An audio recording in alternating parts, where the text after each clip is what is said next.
Mike Ridley at the moment. So the Lola gets Cole Boytek car pulling away from Mike Ridley in the Chevron B16. That's the best lap of the race, just up by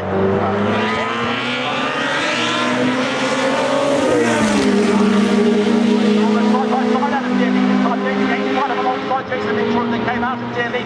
David's got the inside line for Oulton corner and the B16.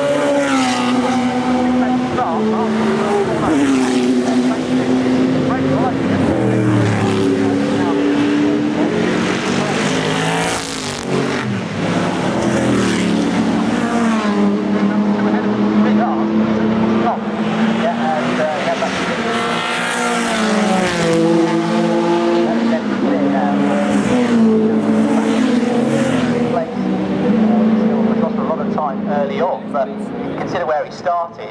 He should have got to third place that quickly. So he's given himself a chance, hasn't he? Because yes, he's lost a lot of time to the top two, but given where he started, a lesser driver and a lesser car would have taken a lot longer to come through to third place than this. So he's still in the hunt because we've not yet got to the pit stop windows as the top two come through. It looks like a more competitive lap this from Mike Wrigley, but I think all the time Chris Fox is getting faster and faster. That gap just squeezed out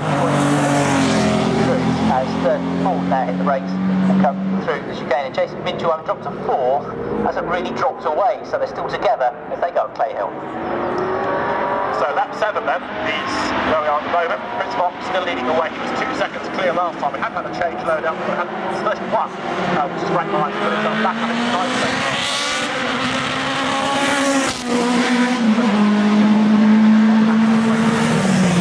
Across the line is Mike Wrigley because Chris Fox is coming into the pit lane. So Oulton's best, the Chevron, takes over the lead, and it's the Lola that comes into the pit lane. And is this going to be the end of the T210? Let's hope not, but the car is in.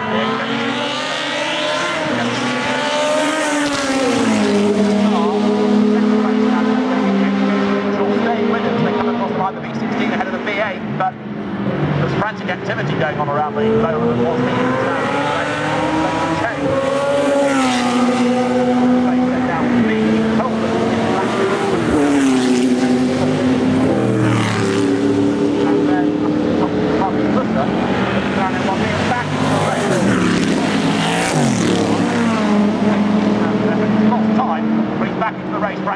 come through next, having gained a place in expected to be the Oulton. John Pearce is closing on him.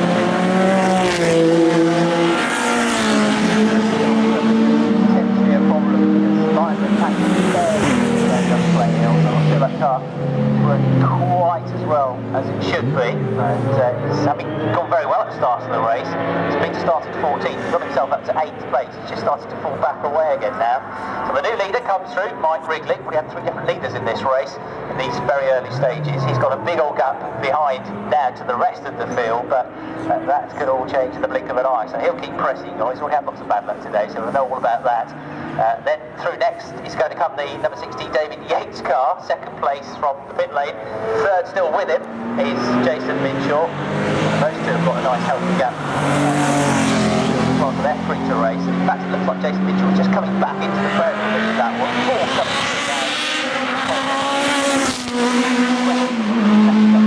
goes ahead of him. He goes across the line. Mark Pankborn is in the pit lane. The pit window is open. Again, you have to stop for the regulation minute.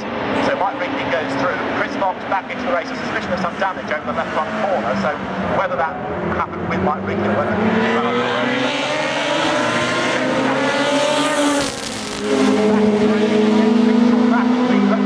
And his break comes here. David Yates, who will go solo. Jason Mitchell's got to hand over to his brother Guy. Later on in the race, he's on the outside of Yates going into Oulton corner. But David, who is not in the first flush, is able to defend the top there. They go down to the that choice.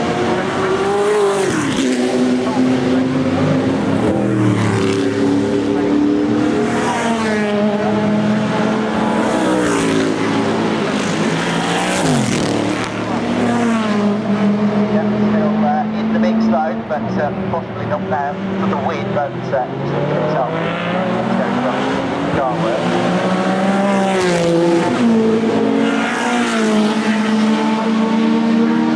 Cars there, 21.7. Trying to recover. And Brian Casey, just a quick word about the pole sitting car. He's now down in 13th place, having fallen further and further down the order as the stint has worn on. And Greg Caton, to say, needs to get into that when the window opens, and the window is open now, but it's not yet pitted, in order to bring it back up the order. A bit of smoke coming out of the back of the race leader, the left rear. Now, whether that was something rubbing on the tyre or whether it was just a bit of burning oil, I'm not sure. It trailed all the way through the chicane and up Clay Hill, and then it did drift away, so might not be anything to worry about just yet. The pace seemed to be there with Mike Wrigley as he went through, but just to keep an eye on, might just get a bit of burning oil, hopefully. Having a very good race here, common from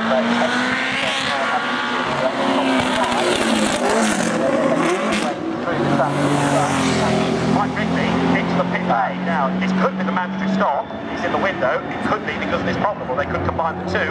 So you were suggesting there's a bit of smoke. Team ready to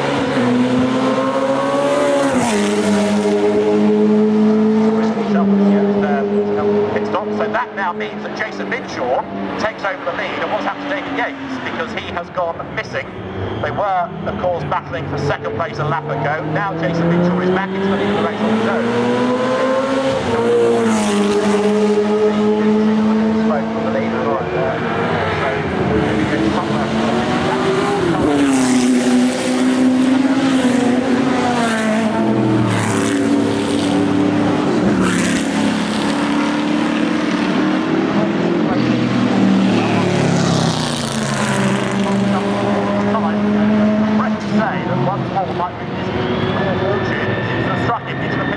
now comes the Oulton Corvette to wait to take the front.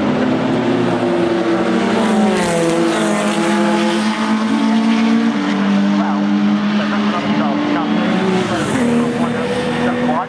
and therefore you've got the two Chevron B16s that a lap ago were looking very quick, now both in the pit lane.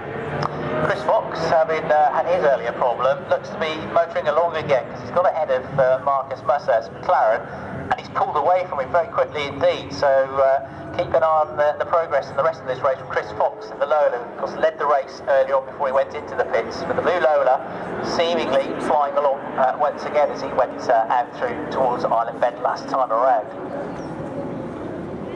Now, from the pits, as they say, we've still got Mike Wrigley's car sitting there, and they're staring at it, and they're trying to work out how to make it good for the second half of the race. We've got the Halford Projecton Corvette that's lower down the order, but that's having a fairly routine stop, and David Yates' B16 has come in, and I don't think a lot is happening around that. That looks like that's on time.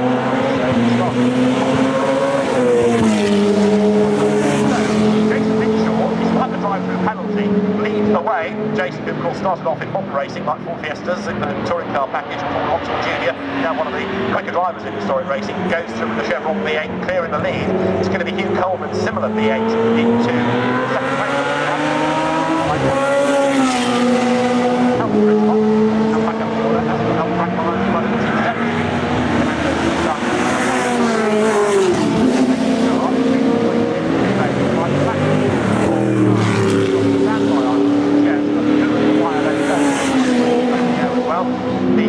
His front lines almost ground on the circuit, just out of Hilltop at the moment. Okay, so that's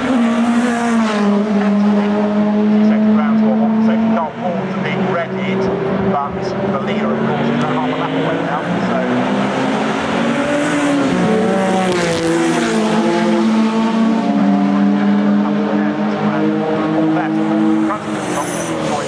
into the pit lane comes the Porsche of Mark Bates, number 33, which hopefully will be a mandatory stop without any dramas. And the safety car has reversed itself from the end of the pit lane back to its parking bay, and I think we may be able to get away without him here. Yeah, luckily, although the power went, it's quite a steep downhill section from Hilltop down towards the chicane, so I did enough to roll it off the circuit just about. So he's on the inside of the track. He's out of the car, he's fine. And the marshal's now about to attend the scene. Just before all that happened, it looked very much as though Chris Fox was about to pounce on David Forsberry as they went towards Druids Corner. And then his next target, if he's done that, would be Hugh Coleman. So Chris Fox was just coming past him now. Yes, he has got past David Forsberry, so he's right back in the mix, isn't he? Indeed so. Now the safety car, we aren't going to need to say, very long stop. As into the pit lane comes Jason Minshaw now. Guy Minshaw will take that car over. This is the leader.